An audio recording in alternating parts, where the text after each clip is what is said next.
fugi și ia caietul. Și apropo, eu trebuie să-ți spun asta. Fii atent că atunci când ne dai subscribe, tu riști să devii un pic mai bun în fiecare zi, să devii o mai bună versiune a ta. Așa că dacă îți dorești lucrul ăsta, atunci ia-ți responsabilitatea și dă subscribe.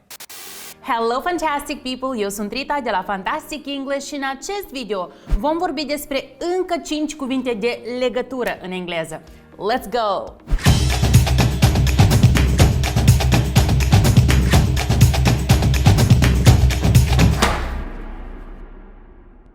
Am făcut un video cu 5 cuvinte de legătură undeva prin martie, după care tocmai strigați în comentarii că mai vreți.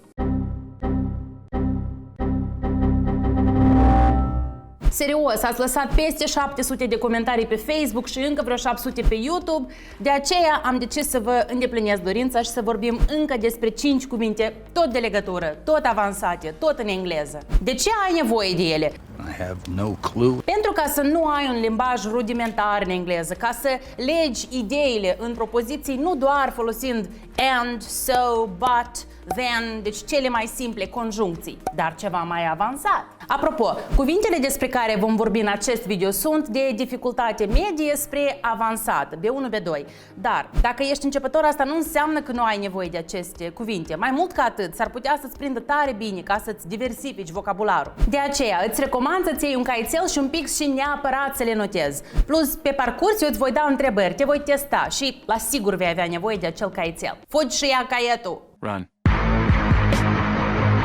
Alright, so let's get down to it. The first one, nevertheless. Hai să-l punem deodată în context pentru ca tu să-ți dai seama ce înseamnă acest cuvânt. Joseph Stalin ordered the murder of lots of innocent Russian people. Nevertheless, he was and still is loved by many Russians. Așa, uite la acest cuvânt, nevertheless. El este hașurat cu negru și hai să încercăm să-i deducem sensul. Eu, apropo, ca să te pun la treabă, o să-ți dau două alte conjuncții, iar tu va trebui să decizi, să votezi care dintre ele este mai apropiată. Deci, în cazul ăsta, cu ce îl putem înlocui? Consequently sau however? Votează! Apropo, în video noi îți dăm 3 secunde ca să decizi, însă, dacă simți că ai nevoie de mai mult timp, pune pur și simplu pauză și gândește-te. Hai, nevertheless means consequently or however. Alright, the correct version is B. However. Bingo! Despre however am vorbit în primul video cu 5 conjuncții și îl las aici pentru orice eventualitate dacă cumva nu l-ai văzut. Revenim la nevertheless, această conjuncție arată contrast. Deci, tradusă în context ar însemna totuși, însă, cu toate astea, exact ca however. Pe când acel consequently arată o consecință, un rezultat, deci el nu se potrivește. Un alt exemplu. Many people think you need to put a lot of time, energy and money if you want to study English. You need to do English courses and buy a lot of books. Nevertheless, a lot of students study English for free on TikTok, YouTube, Facebook, Instagram, watching videos of fantastic English, by the way. You're welcome. So, nevertheless, however, totuși, da, arată contrast. I told you that's who Kenny was when he was with his mother. He ain't that kid no more. He with me. Yo, I'm happy for you. Nevertheless, keep your son away from mine, man, or we're gonna have a problem. It takes me only half an hour to paint a picture. So you are an artist, Mrs. Somerville? Oh, I don't think we can quite use that term in the presence of Mr. Turner. Nevertheless, Daddy, Mrs. Somerville is a fine watercolorist. E posibil să înveți singur, de acasă, gratuit, dorință trebuie să fie. Și tu asta deja faci. Good job. Number 2, consequently. Let's take some context. When I founded Fantastic English, back in the days, I worked way too much, way too hard, with no days off, and consequently, I experienced a burnout. Okay, so consequently, what does it mean? Dă să găsim un sinonim. Alege. Moreover, or, as a result. A or B? You decide. This one is probably easy because consequently has the same root as in Romanian, consecință, da? Deci în consecință, ca rezultat. Evident că versiunea corectă este B, as a result. Bingo! For instance, I left home without an umbrella and on my way to work, I was walking, it started raining.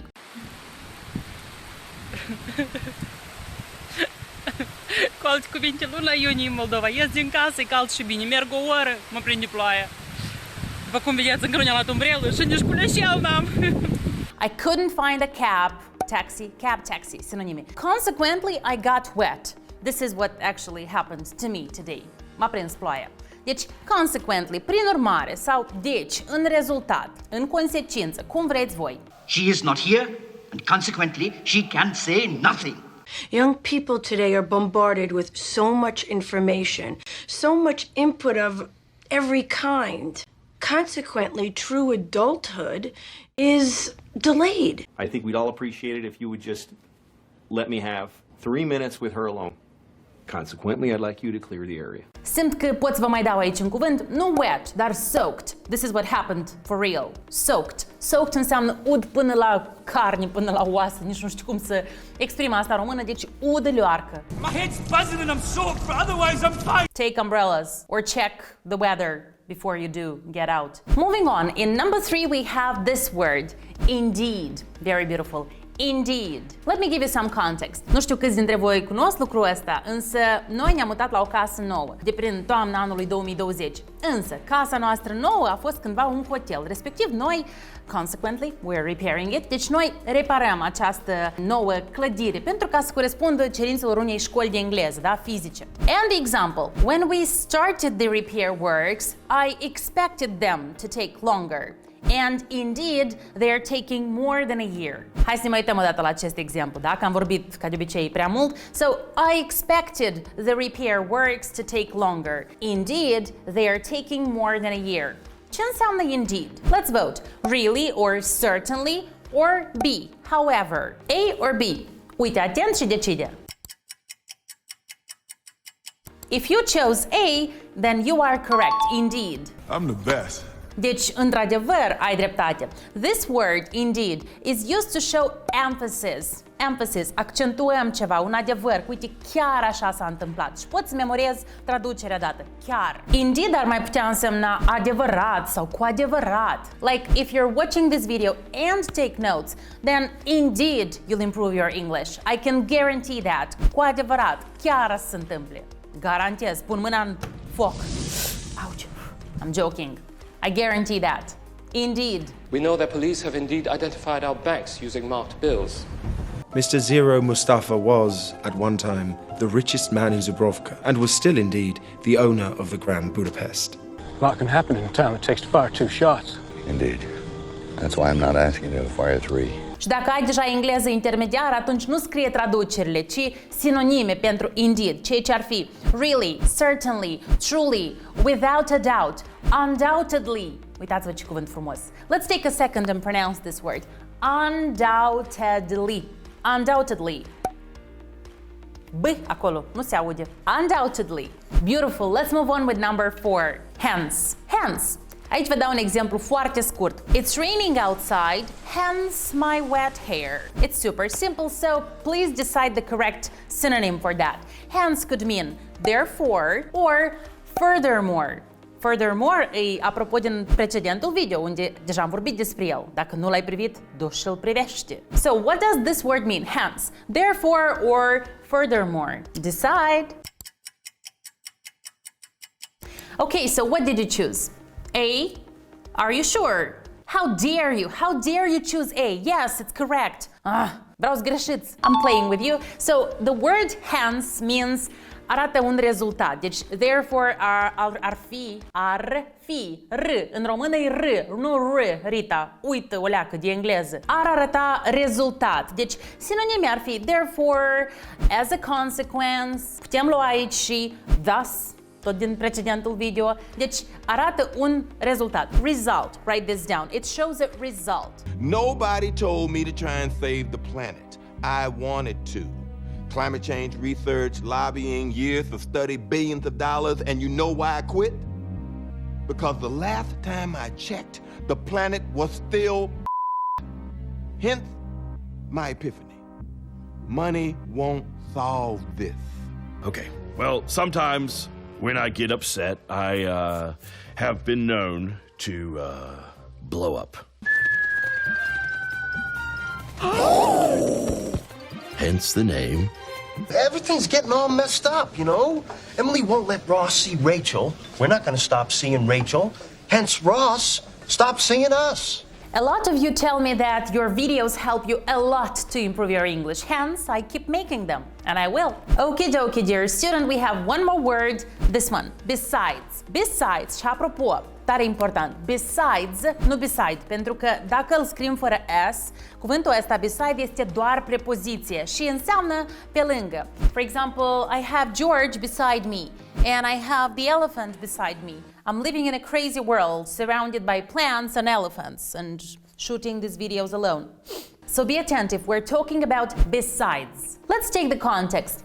I don't think going for a walk today is a good idea. Besides, it's getting late and I don't want to be out in the dark. So, besides, let's focus on this linking word. What does it mean? Let's vote. Consequently or in addition. Your choice. Okay, if you chose consequently, then good job. You're right. Give yourself a high five. Are you sure? Stai un pic. Ceva aici nu-i curat la mijloc și dacă ți-ai dat high five, take it back, ia-l înapoi, pentru că nu-i corect consequently, e corect in addition. Și dacă tu mă asculți atent, you really are making improvements and you are really learning English. So, the word besides means in addition, pe lângă asta, adițional, în plus. Aha, v-am prins, v-ați relaxat că e ultimul cuvânt și dam gata. Merge video fără mine și eu nici n-ascult. You have to be attentive, I always see you. So this linking word besides shows addition and you can substitute it with in addition to or apart from. Ca sinonim ar fi plus, adițional sau de altfel. Still leading with the German. The crowd love a barbarian. Besides that, he's making me rich. You've got to be kidding me. This place is perfect. We want to lay low, not get busted. Besides, I got a plan. I want to help you, but I can't give you this case because it don't belong to me. Besides, I've been through too much over this case this morning to just hand it over to your dumb ass. You might be saying, teacher, I am writing these words down because I really want to improve my English. Besides, I'm afraid of you. You might hit me when you meet me in the street. I will never hit you. That's illegal. Fantastic, my dear students. We are done with these 5 linking words. Let's quickly go through them and see what you remember. I'm going to ask you to give me a synonym to that word. So, tell me, what synonym do you remember for the word nevertheless? Yep, really, certainly, totally, truly, undoubtedly. What about hence? You can use thus or therefore or consequently. La fel am vorbit despre consequently în acest video. What synonym do you remember for this word? Exact așa, putem spune thus, therefore, mai putem adăuga as a result. And the last word, beside. Așa, eu iar te testez, pentru că noi n-am vorbit despre besides, dar besides, remember, George is beside me, and besides means in addition, or you can say apart from, or additionally. Iată, în așa mod, v-am luat eu cu bombonica 5 cuvinte, numai 5 cuvinte de legătură, dar au fost vreo 15, cel puțin. Și iată așa, învățarea devine o plăcere împreună cu voi. Dacă și tu crezi așa, atunci neapărat dă subscribe la conturile noastre de YouTube, TikTok, Instagram, Rita Engleza și la pagina de Facebook Fantastic English. Acolo găsești o grămadă de conținute că aur curat. Și apropo, eu trebuie să-ți spun asta, fii atent că atunci când ne dai subscribe, tu riști să devii un pic mai bun în fiecare zi, să devii o mai bună versiune a ta. Așa că dacă îți dorești lucrul ăsta, atunci ia-ți responsabilitatea și dă subscribe. Alright guys, I'll see you in the next video. Have an absolutely amazing day and as always, be fantastic!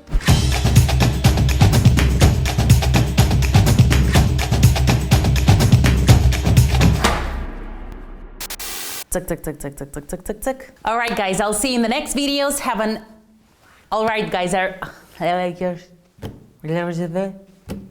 guys, I'll seriously, I can't pull it off.